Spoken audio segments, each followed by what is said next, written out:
Hello football lovers, berjumpa lagi dan lagi dengan Kakak Spasi. Kali ini Kakak sudah menyiapkan berita-berita terupdate seputar dunia sepak bola untuk kalian semua.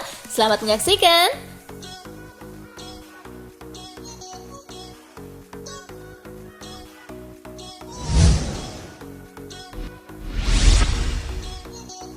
Georgina Rodriguez dikritik pakai dress ketat di Arab Saudi.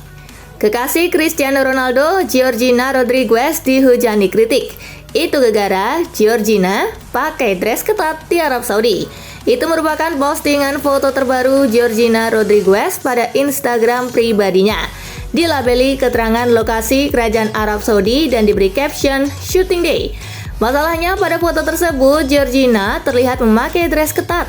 Dinilai terlalu seksi apalagi dipakainya di Arab Saudi.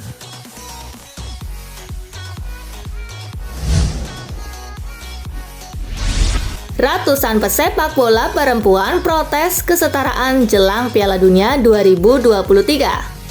Sebanyak 150 pemain dari 25 negara menandatangani surat protes ke FIFA. Isinya adalah tuntutan soal kesetaraan. Dalam surat tersebut, ratusan pesepak bola perempuan mendesak agar hadiah Piala Dunia 2023 disamakan dengan hadiah Piala Dunia 2022 tim putra di Qatar lalu. Sebagai perbandingan, Piala Dunia perempuan pada 2019 hanya memberikan hadiah total senilai 30 juta US dollar. Sementara Piala Dunia 2022 tim putra di Qatar bisa mencapai 440 juta US dollar. Dengan Argentina meraih 40 juta US dollar sebagai juaranya. Presiden Infantino sendiri berjanji akan menggandakan jumlah hadiah pada edisi 2023 beserta penambahan peserta menjadi 32 tim. Namun tetap saja jumlah hadiahnya masih tertinggal jauh dari tim putra.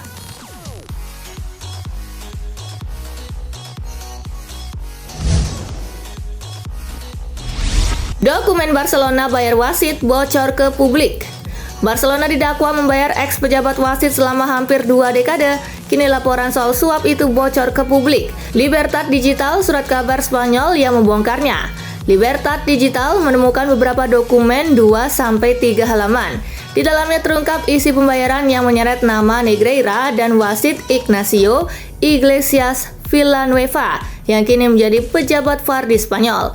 Libertad Digital mengklaim laporan itu cukup meringankan Barcelona sebab isinya disebut sesuai dengan klaim bahwa Barcelona membayar wasit hanya mendapatkan laporan teknis soal wasit. Kejaksaan Spanyol sendiri menuding Barcelona membayar wasit untuk menguntungkannya dalam pengambilan keputusannya.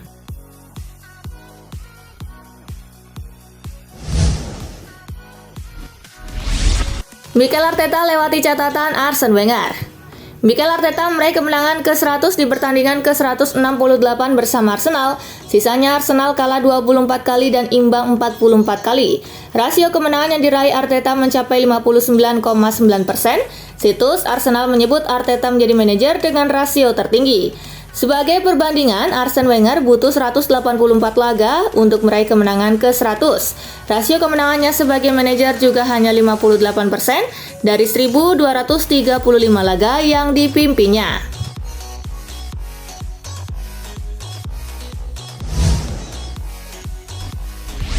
Jangan biarkan Arsenal juara. Manchester City jadi pesaing terdekat Arsenal di Premier League saat ini. Tak mau melihat rival juara, ex-pemain Tottenham Hotspur Neil Ruddock memohon agar City menghentikan Arsenal. Pep, De Bruyne, sadarlah, ngobrollah, bicara jangan ditahan, ngobrol. Pep, saya membutuhkan Anda, saya membutuhkan Manchester City. Saya tidak pernah butuh Manchester City dalam hidup saya, tetapi saya butuh mereka sekarang, ujar Ruddock kepada Talksport. Jangan biarkan Arsenal juara, jangan biarkan mereka juara Premier League, please.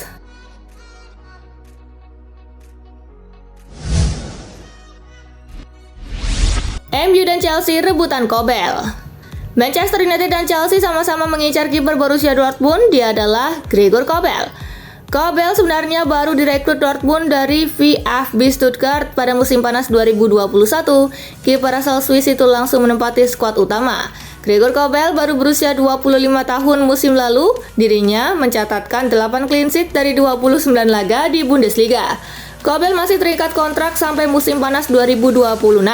Kiper setinggi 1,9 meter itu punya harga mulai 25 juta euro di pasaran atau setara 412 miliar rupiah.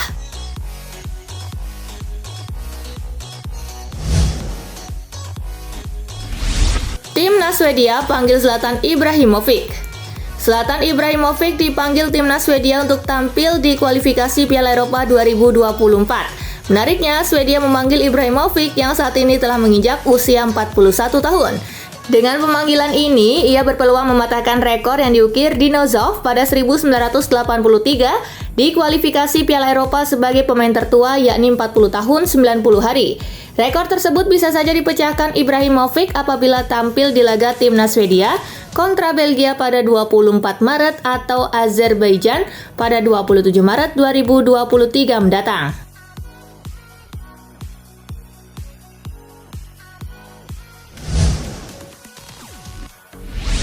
Toni Kroos siap tekan kontrak baru. Toni Kroos sekarang ini masih jadi andalan di lini tengah Real Madrid. Ia tetap bisa tampil dalam level tertinggi meski sudah berusia 33 tahun. Kroos pun tampaknya merasa bahwa ia masih bisa terus bermain di level tertinggi dalam beberapa tahun ke depan.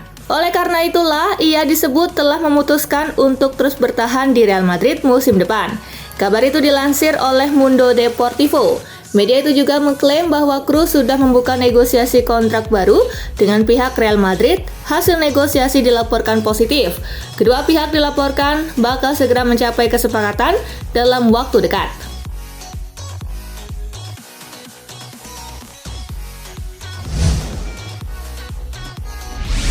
Sergio Ramos prioritaskan kontrak baru di PSG. Kebersamaan Sergio Ramos dan Paris Saint-Germain kemungkinan akan bertahan lebih lama. Keputusan PSG untuk memperpanjang kontrak sang pemain tidak lepas dari dua faktor, yaitu performa dan fisik Ramos. Ramos menampilkan kualitas yang sangat baik di paruh kedua musim 2022-2023. PSG merasa tidak ada salahnya untuk memperpanjang kontrak Ramos lebih lama. Di sisi lain, Ramos yang sempat terkendala dengan cedera di awal musim dan di awal bergabung dengan PSG, kini menunjukkan tanda-tanda membaik.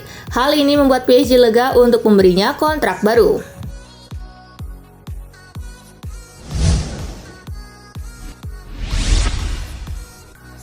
Hasil Liga Champions, gol Karim Benzema bawa Real Madrid tekuk Liverpool. Real Madrid sukses mengalahkan Liverpool di leg kedua babak 16 besar Liga Champions. Bermain di Santiago Bernabeu Kamis 16 Maret, Madrid menang dengan skor 1-0. Gol sematawayang dalam pertandingan ini dicetak oleh Karim Benzema di menit ke-78. Dengan hasil ini, Madrid melaju ke babak perempat final dengan keunggulan agregat 6-2, sebab di leg pertama El Real juga menang dengan skor 5-2.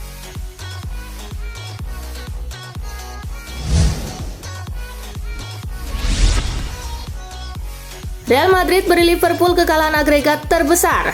Real Madrid membungkam Liverpool dalam dua pertemuan babak 16 besar Liga Champions. Pada pertemuan pertama di Anfield, pasukan Jurgen Klopp diajar 2-5. Liverpool kembali menelan kekalahan saat bertandang ke markas Real Madrid di Santiago Bernabeu dengan skor 0-1.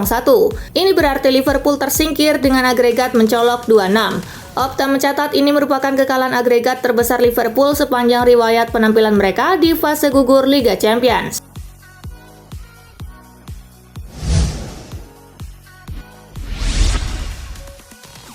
Napoli versus Frankfurt menang lagi, Partenope ke perempat final.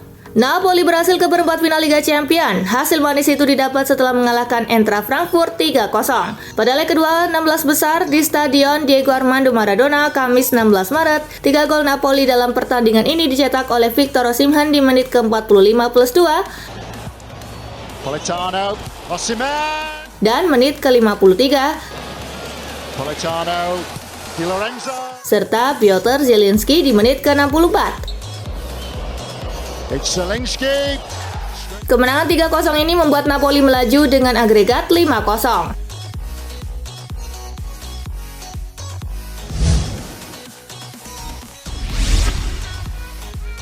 Dominasi tim Italia di perempat final Liga Champions. Liga Italia musim ini tampil meyakinkan ketika meramaikan gelaran Liga Champions. Tercatat total ada 3 tim dari Italia yang berhasil mengamankan slot di babak perempat final Liga Champions Kamis 16 Maret. Bergabungnya Napoli bersama dua Milan menjadi bukti bahwa tim dari Italia cukup dominan di perempat final Liga Champions edisi kali ini. Keberadaan tiga wakil Italia di babak perempat final Liga Champions akan menjadi sinyal kebangkitan yang bagus bagi sepak bola negeri pizza pada musim ini. 5 tiket perempat final Liga Champions lainnya didapatkan oleh Real Madrid, Bayern Munchen, Benfica, Chelsea, dan Manchester City.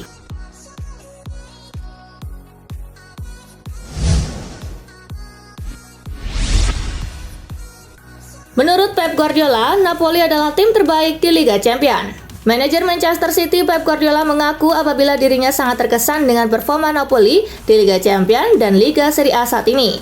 Napoli menurut saya mungkin adalah tim terbaik di Eropa musim ini. Kayak bermain mereka sangat mendekati gaya bermain Arsenal. Selain itu, Milan dan Inter juga keduanya telah ikut kembali bangkit. Hal itu membuat saya senang, ujar Guardiola melalui Sky Sport.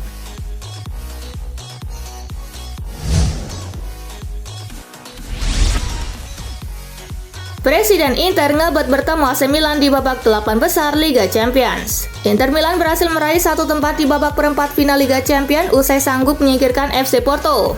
Presiden Inter ngebut bertemu AC Milan di babak 8 besar Liga Champions. Inter Milan berhasil meraih satu tempat di babak perempat final Liga Champions usai sanggup menyingkirkan FC Porto. Dengan kelolosan tersebut, Presiden Inter yaitu Steven Zhang secara belak-belakan ingin menyaksikan laga derby dan menjadikan AC Milan lawan berikutnya di babak tersebut.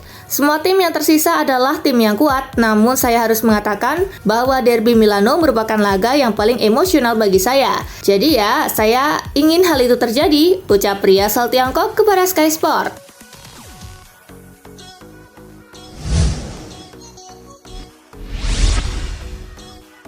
Karim Benzema akan bertahan satu musim lagi di Real Madrid. Kabar menarik datang dari Real Madrid di mana Karim Benzema akan bertahan paling tidak satu musim lagi di skuad tersebut. Kabar ini sendiri memang sudah diprediksi oleh beberapa sumber, salah satunya yang kini melaporkan berita mengenai bertahannya Benzema di tahun 2023-2024 mendatang, tidak lain adalah media Inggris The Athletic.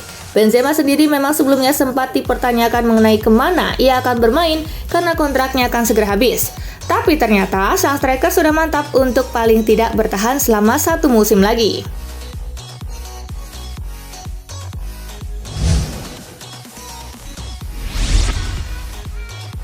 Demi boyong Randal Kolo Muani, Manchester United siap kucurkan dana besar dan pecahkan rekor transfer.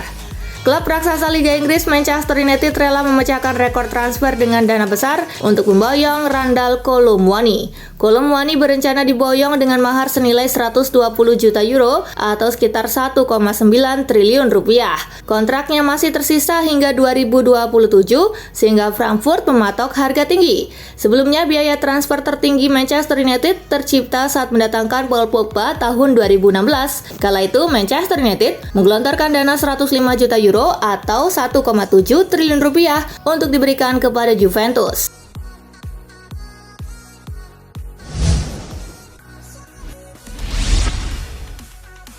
Jika Conte stay, maka Richarlison harus out dari Spurs. Penyerang Tottenham Hotspur Richarlison sedang perang dingin dengan Antonio Conte. Melihat konflik tersebut, Stephen Brown menilai keduanya sudah tidak bisa disatukan kembali. Menurut mantan bek Premier League tersebut, Richarlison harus pergi musim panas ini andai Antonio Conte tetap bertahan di Spurs. Stephen Brown menilai konflik antara pemain dan pelatih tersebut lebih dari yang diperkirakan. Brown merasa ada masalah pribadi di antara Richarlison dan Conte setelah melihat pernyataan dari kedua belah pihak.